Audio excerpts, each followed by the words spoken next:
landlord and property owner in the city, utilizing the space that you have for the benefit of your own motivations and not for the benefit of our communities. We have made it very clear that we will remove you out of the way of any of those efforts that do not benefit our city.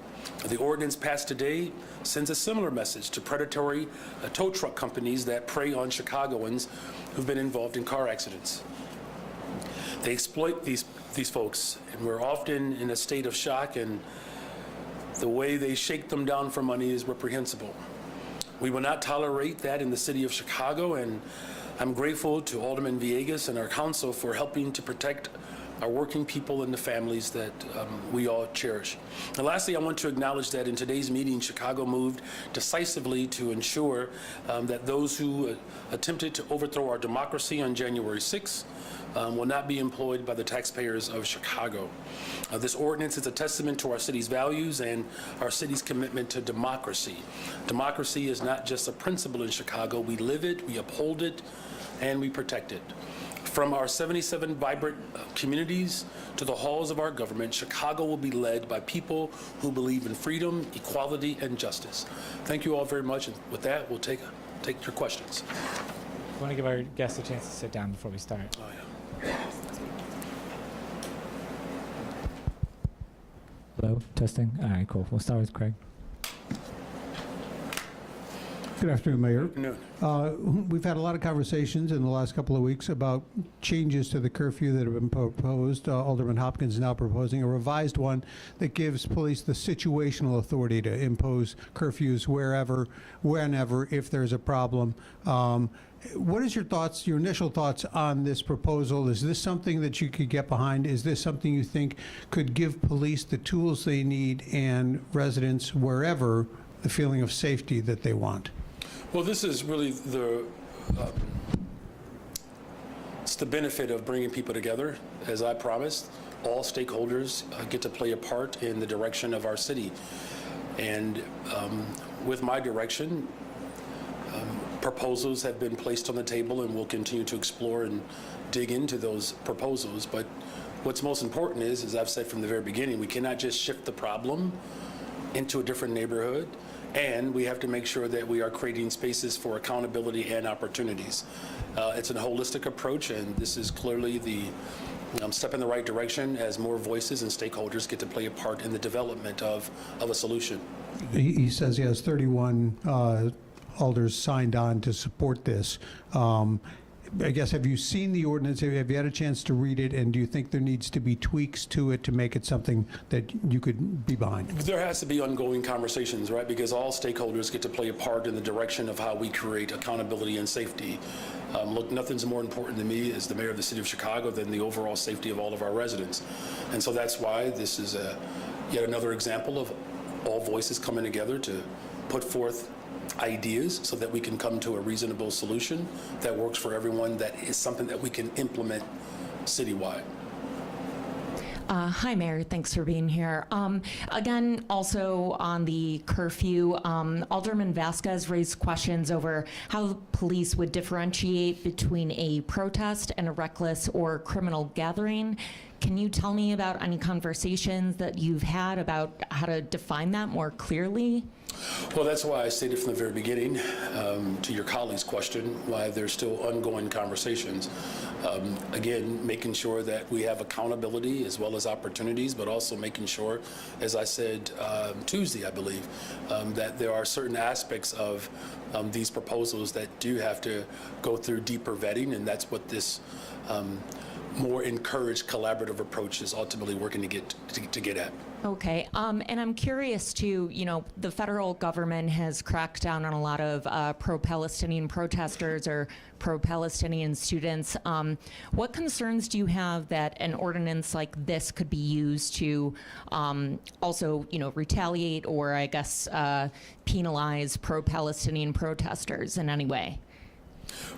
Well, we fundamentally believe that all of our amendments have to be secured and protected, right? The freedom to be able to offer up speech and protest is something that I'm very much very much tethered to, right? Protest and the ability to peacefully assemble is why our democracy has evolved. Now, there are obviously threats that you are speaking to undermine our democracy. There is an entire table of stakeholders that are working through all aspects of the proposal. The ultimate goal is to make sure that we have a space where, we have spaces all over the city of Chicago where young people can gather and others, while also making sure that if people step outside of the bounds of sensibility and safety, that they will be held accountable. Hi, Mayor. Your proposal to create a non-profit housing developer didn't make it through a joint session of the Housing and Finance Committees today. Why do you think Alder people have so many questions about your administration's ability to operate this program above board and, taking good care of taxpayer dollars? Yeah, I don't know if there's a concern about whether or not we can do it above board. This is new, right? This has been a part of my platform well before I was sworn in as mayor, and we've obviously proven that we can build more affordable homes. We're doing that at a pace that is representative of the need, right? And so what you saw today is yet another commitment by my administration to make sure that concerns or ideas are all brought into the discussion. And, that's the way our democracy works. That's certainly something that I value. So I don't think it's a matter of whether or not we can operate something. It's more or less, how do we implement something that is new? And that's what my administration has been very much focused on, leading in a way that is, obviously very democratic and transparent, but also making sure that the people who need affordability today, that they don't have to wait too much longer for that to come to fruition.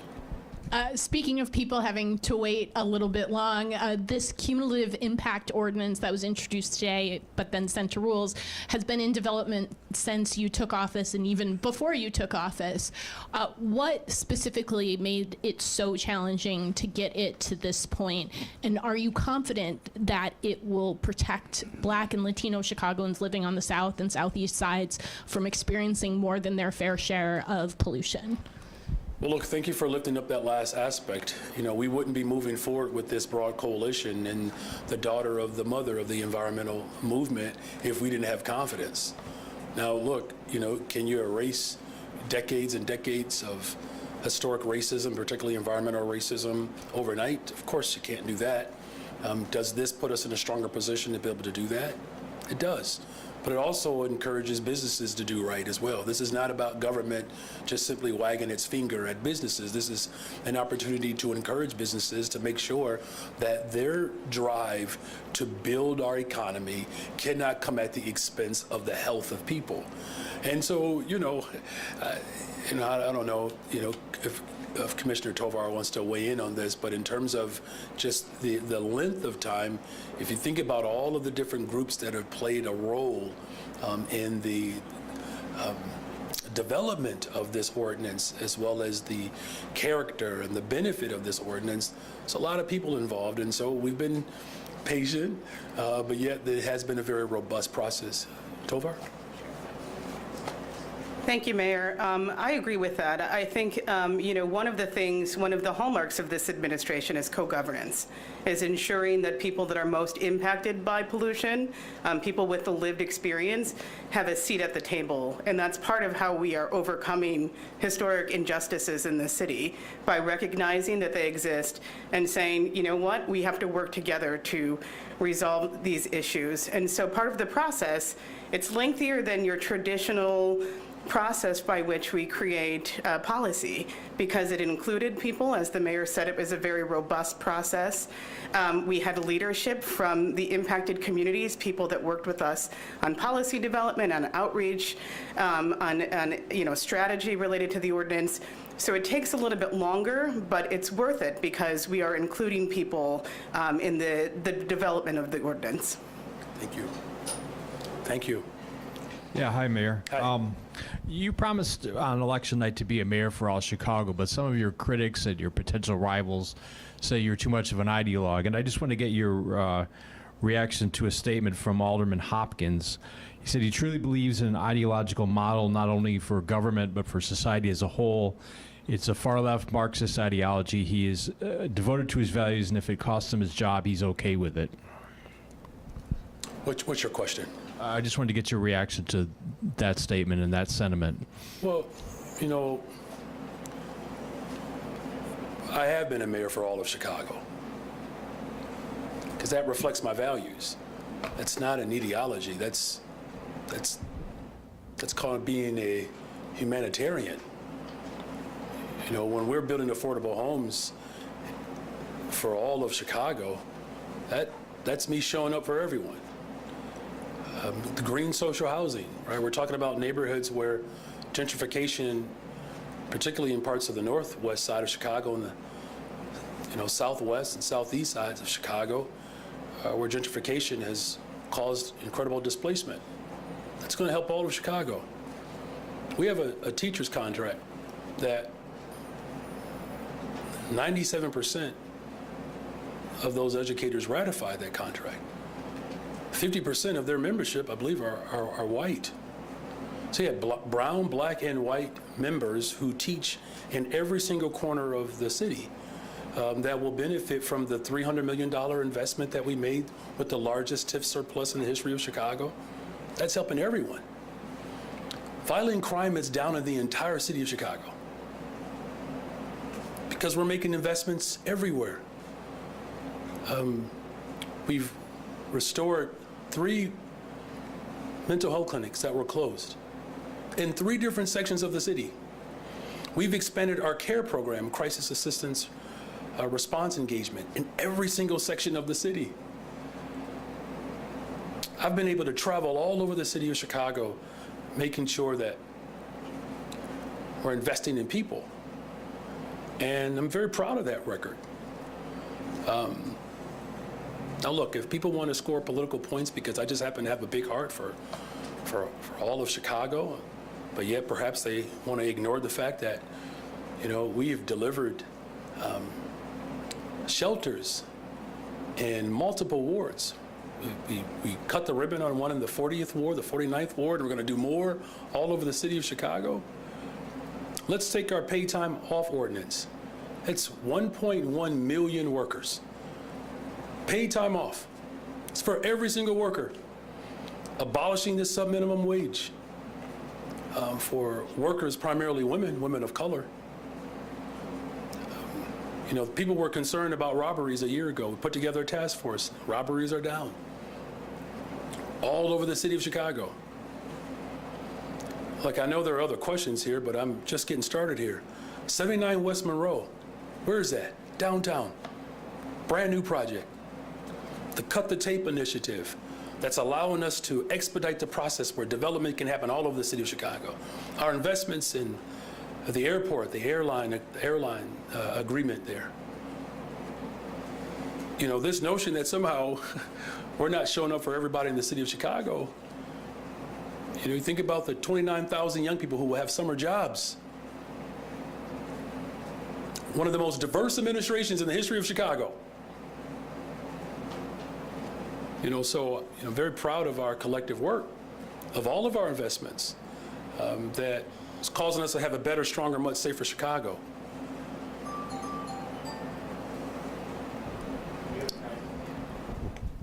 Thanks. Hello, Mayor. Hey. Wanted to talk about the environmental piece of this a little bit, because I think people have been hearing talk about environmental racism and the kinds of protections that need to be put into place. Right now, there are environmental impact statements that are required. There are permits that have been denied and some that have been allowed. What is the starkest difference between what we have now and what we would have under this, that people would be able to see where they can say, okay, finally, this is happening? Yeah, thank you for that question. You're on a roll this week, Craig. Sure. So when you think about the cumulative impacts ordinance, the important thing to understand is that we need to think about the cumulative burden of pollution. So we can no longer just narrowly think about air quality or traffic impacts, but we need to think more comprehensively. So thinking about the combined health, environmental, and social stressors. So the main difference in this ordinance, the proposal is to replace what is required now, which is an air impact study that goes to CDPH, as well as a traffic impact study that goes to CDOT. This requires all of the departments, DPD, DOE, CDPH, and CDOT, to review a cumulative impact study so that everybody is understanding the cumulative burdens of pollution, the potential impacts that could arise, and to work together to think about how to mitigate and address those potential impacts. Thank you. And my other question is sort of a coda to the January 6th debate, and that was a couple of the alders asked, where do you draw the line on forgiveness, on grace or whatever? Does this ordinance, in fact, draw that line? Well, certainly in the aspect of, these, individuals that, really made it very clear that that they did not want to accept the results of the election. And I've been very clear before the January 6ers that we've been headed in the direction where there are individuals who have not accepted the results of the Civil War, right? It's very clear. And at one point, I think folks may have taken my statements as hyperbolic, but it's very evident that there's a concerted effort from this administration to do more than just roll back the hands of time. That they are more interested in protecting insurrectionists than working people, right? I pride myself off of being, one of, if not the most pro-worker mayor in America. I forgot to mention to your other colleague's question about how my ideology, however you want to characterize it, it led to raises for our police officers that are all over our city, right? And police officers were attacked on that day. So I do believe as a city we do have to draw the line, though. We have to set a standard for how we work to continue to do the things that are necessary to make sure that our democracy continues to evolve. And that's the beauty of Chicago, because again, the vibrancy of our city is really determined by the diversity of our city. And here's what I've always said from the very beginning, that people should not win at the expense of other people losing. And what we saw on January 6th and what we continue to see from this administration, that they are more interested in setting up winners and losers. And those who continue to lose are those who have been pushed and forced into the margins for generations. So I'm grateful that this body took this issue on and will continue to be a shining example for the rest of the world. Hi, Mayor. Hi. My colleague Chip Mitchell reported today that Chicago robbery numbers are down to historic lows after 3 years of increases, and the police department has credited their robbery task force as one factor in that drop. Can you share how many officers are assigned to that task force, and do you see that task force continuing now that it's achieved at least one major accomplishment, or should resources be allocated elsewhere? Well, let me just say, first of all, when the robberies had escalated, the superintendent and I sat down and we spoke, about this particular task force. And I don't believe we've even reached a year of this task force yet. I think we're coming up on it, right? And we sat down, we talked about how we would roll it out and who would be involved. I'll have to get the specifics of what that entire task force encompasses in terms of how many officers and how much technology is dedicated to it. But it was a very concerted effort to make sure that we were working in a very strategic, targeted way. One of the things that I know that has helped is, and this is the correlation, the connection between what full force of government means, when you also have a task force that is embedded within our government and our city, where we can respond specifically to mental health crises, it frees up officers to be able to have that type of concentrated effort. And so we've done that. We've also worked in coordination with our businesses as well as our community residents to continue to build trust between law enforcement and the community. So it's a collective response to these issues. As far as again the I guess, the subtext of your question about task force moving forward. Look, it's not just policing alone, right? And I'm grateful that the hardworking women and men of our police department are showing up every single day, and in many instances, very, arduous and extreme circumstances, particularly in neighborhoods where poverty has been the prevailing form of existence for decades. And that's why the full response has to be, again, mental and behavioral health, technology, law enforcement, or businesses, the full force of government to create job opportunities for people, that it's not just one particular entity that takes on the responsibility of building a better, stronger, safer Chicago. What you're seeing now under my leadership is that there's a coalescing of government. More people are very excited and far more active to give their input. And that's a good thing, and I believe that's why we're not just with robberies. Again, homicides are down, shootings are down, shooting victims are down, vehicular hijackings are down. All of the investments that we are making, as investments go up, violence continues to go down. Now, don't get me wrong, I'll end with this.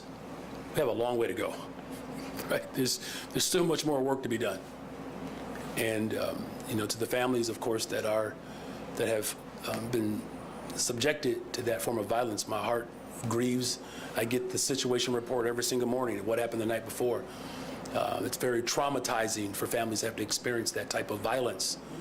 And so that's why we have to be committed to not just driving the numbers down and creating more opportunities. We also have to make sure that we work to heal together, and that's what we're doing. On Alderperson Hopkins' new curfew ordinance, how, in your eyes, is that proposal different from the department's ability to order, to issue dispersal orders? And is a snap curfew, allowing for snap curfew, something that the superintendent has asked specifically for to you? Well, look, first of all, it's a very sophisticated question, and it is, and because there's so many different elements involved here that we have to be very thoughtful about. Here's what we're ultimately working towards, is what my vision is. It's accountability and opportunity. That's all we want. People have a right to feel safe in their own communities. Look, I shared this the other day ago. These incidences don't just occur in certain sections of the city. I can tell you whether it gets reported, or not. I know what it's like on the west side of Chicago, where you have a gathering, a party or something, and then it spills out into the streets and other folks get invited, and, it could be real disruptive, for your block. And then people start playing music and cars. It can be very intimidating. What my vision is to, first of all, you can't just divert the issue somewhere else. That's not who we are as a city. We're a committed city to making sure that every single neighborhood is safe. As far as this particular, proposal, it's why we have not made any declarative decision. Look, we started off with just a curfew. Now the conversation has evolved into something else, because that's what democracy requires in this moment. This is not an ideological position. This is just simply common sense. So we're going to continue to work together to find a pathway that ensures that residents are safe, that young people are safe, that all of our communities are safe, and that we're doing it in a way that doesn't violate or disrupt the sensibility of our democracy. But do you think that snap curfews are different or more beneficial than dispersal orders, and how so? Look, I'm not going to opine on, whether or not, a particular measure has one benefit or the other. What I'm simply saying is that we're all coming together to solve it. Your Honor. First of all, it is so hard to not just giggle when you get the mic. You're the best, though. Thank you for being here today. Truly my pleasure.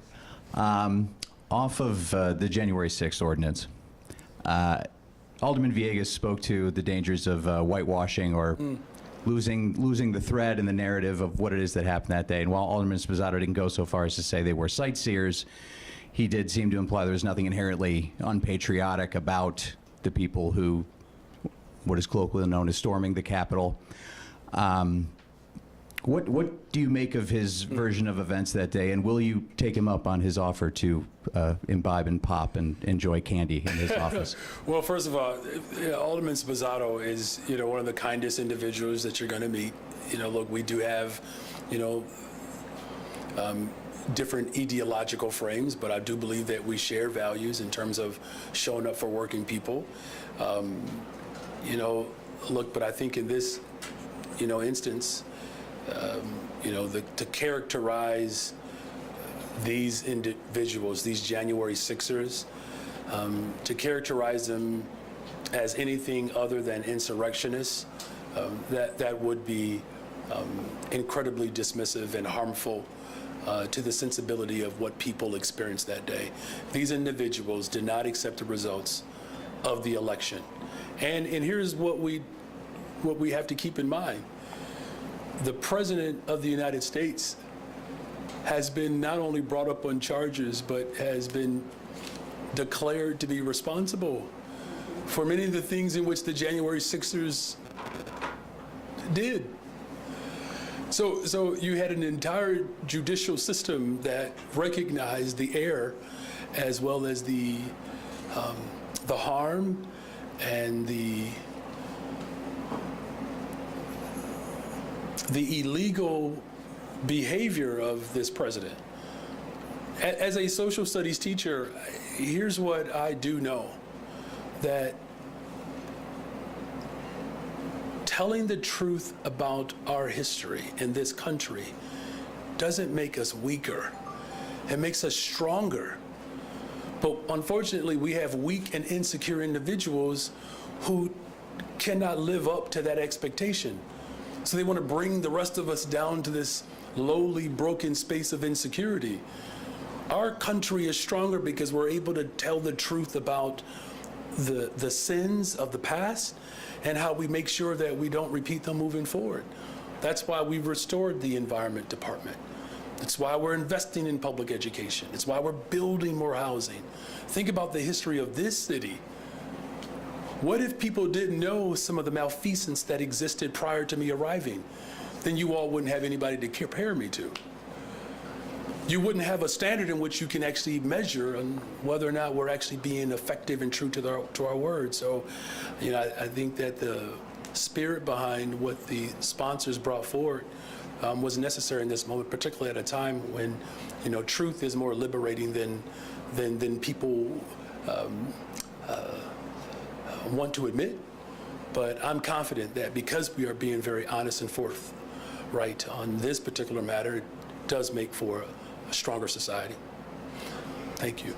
And a slight gear shift, can I get a precise position from your administration on the past tense of the word strike, as in to strike from the record? So let me just I know you say- weren't an English teacher, Yeah, but no, so I was stuck between struck and stricken.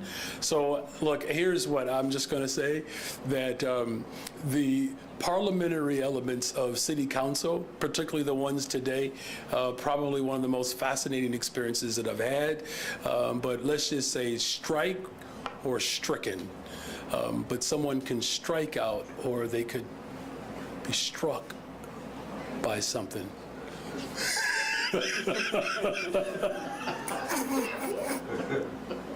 This is why you're going to be banned from the next press conference. No, I'm teasing. I love you. Thank you for that.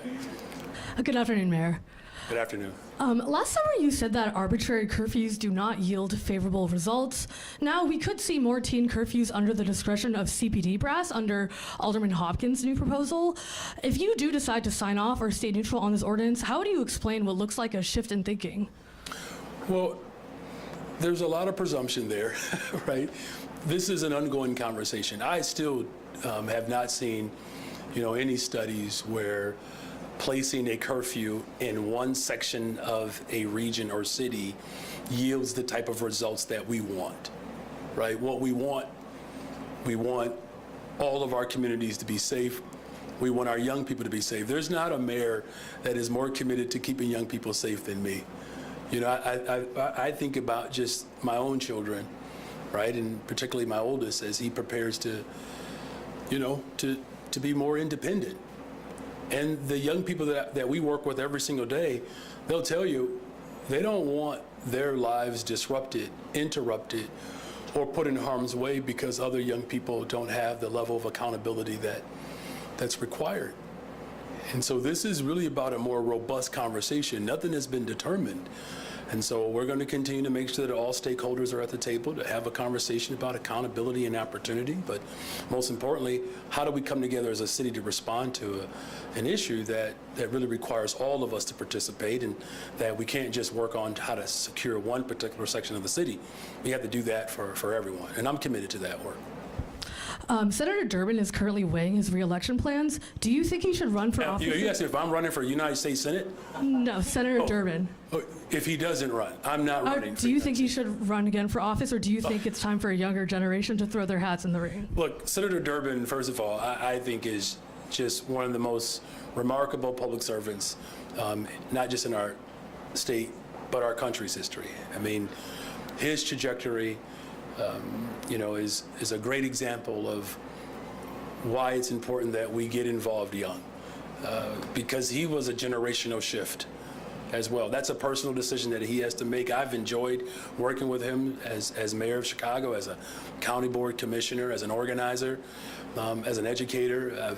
He and his wife have been a tremendous support to me personally, and the way he has stood up for this country. His record is second to none, but that is a personal decision that he gets to make. And if he decides to run again, he'll have all the support that he has enjoyed over the course of his career. And if he decides that he's, willing to move in a different direction, that is very private and personal, and I'll respect that decision. So meetings that were near Good afternoon. the end of the first quarter, which is when you said that you would get it together on this $500,000. Where is that? Yeah, so, all right. Well, as I've said before, and this actually is associated with how the cumulative impacts ordinance has come about. There are a lot of people involved in this. My administration has worked hard to bring people together. The Black Caucus and other community-based organizations, we've established the framework, which is essentially ready to go in terms of advisory and appointments, et cetera, et cetera. But, part of the, I want to use the right word here, part of the extension of time that has been, that has occurred really is related to the number of entities and people that are involved here. Look, if it were just me, some of these things probably would move a lot faster. But it doesn't mean necessarily if it was just me that would be the appropriate approach. So this is about getting it right. What's that? Has the spending begun yet? No spending yet. Okay. So speaking of the Johnson cumulative impact ordinance, what is going to, or what component would there be to have a broad cross-section of the community, not an elite part of the community, but a broad cross-section of the community to weigh in?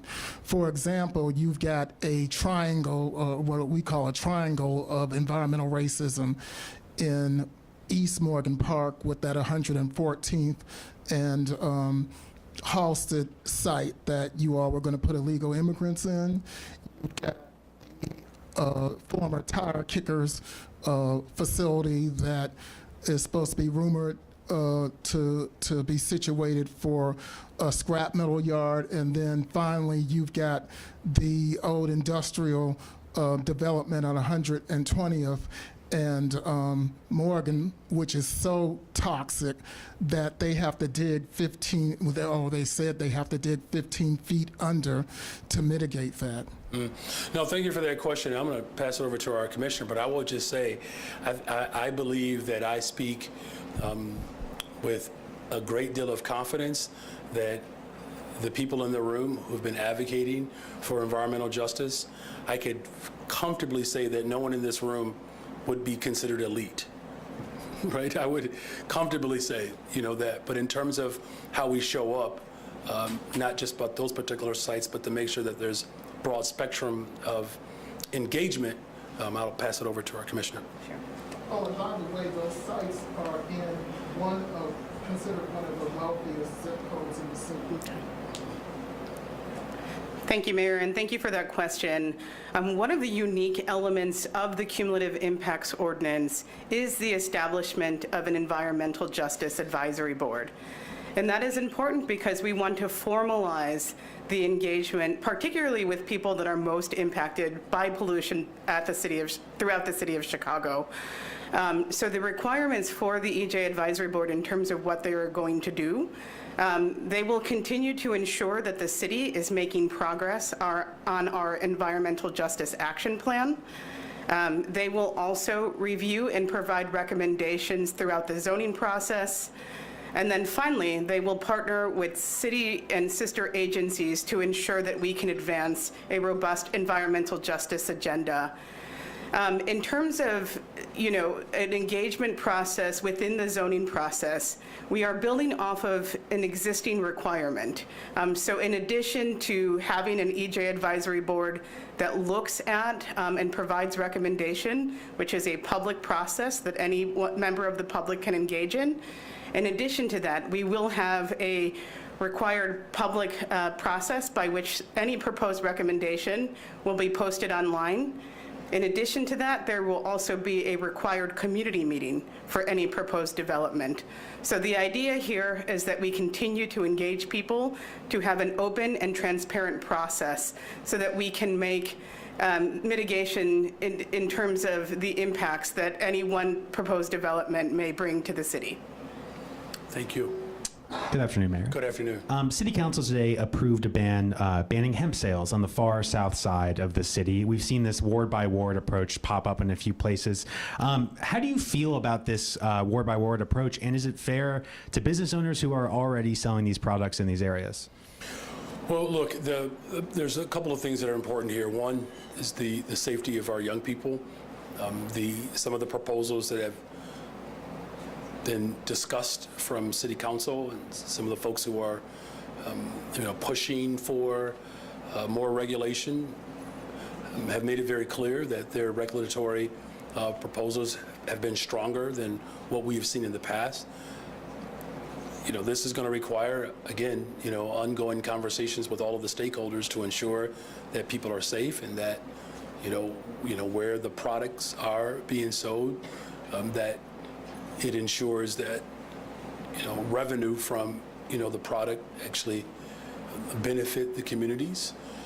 So, I've made it very clear that I'm, open to, the conversations, not just at the city council level, but the state level as well, to ensure maximum safety, but also to the point that I believe that you raised to your question, that the businesses that are involved in the selling of hemp in a variety of ways, that those businesses do not get unfairly targeted. We heard news this week that Riot Fest is coming back to Douglas Park for the next at least 3 years. This has been a somewhat contentious issue on the west side. Do you believe that holding this festival in Douglas Park is good for neighbors in North Lawndale? Well, here's what I believe is that there's a necessary engagement that has to be ongoing. And our General Superintendent, Carlos Ramirez Rosa, has made a commitment to engaging the community because there are a variety of views of whether or not this particular fest benefits the community. I just know that, what we've always expressed, that everyone's voice has to be included in that process, and we have to be nimble enough to adjust our festivals or any other decision that we make to ensure that, whatever unintended consequence that may manifest or result, that we're addressing it. But, again, many of the benefits that the community has asked for have arrived in this agreement, and it will be an ongoing discussion, as neighborhoods want attraction, right, for businesses and people to come and spend money, but they also don't want to be in a situation where that neighborhood benefit doesn't quite weigh the cost of having such activity. But the 3 years that are there, I'm confident that our General Superintendent will keep people engaged and informed. Hey, Mayor. Hey. What does it say that some allies like Alderwoman Dow voted against green social housing today, and why the big rush? Why did you make such a big effort to pass it today as opposed to waiting a few weeks? Well, look, if anyone decides that they are going to be supportive or something or not, it just means that they either agree with it or they don't. Like, look, this city perhaps have gotten so accustomed to dictatorship that somehow if someone who supports my administration disagrees with the particular policy element, that's a sign that I'm truly a collaborator. That's what it says. Look, the way President Trump has approached his leadership style, I can tell you his Republican counterparts, whether they're his official allies or not, they're afraid of him and they're intimidated by him. I'm not a scary guy. I'm a loving person. So what it says is that I can have people in my space who say, look, we believe in your vision for building more affordable homes, but there might be a technical difference on something else. I mean, in terms of the rush, this has been an ongoing platform initiative well before I was mayor of the city of Chicago. Here's the real thing, though. Let me just get at it. The people of Chicago who need affordable rent and affordable housing, they're going to need it sooner than later, right? There are people, let me slow down since you're the last question. I've made a commitment to repopulate the city of Chicago with working people. And I've also made a commitment to make sure that the people who love this city don't get priced out. That's the goal here. Now, of course, I would like to see things move faster. Now, some people said last year I was moving too fast, right? And then some folks say I'm not moving fast enough.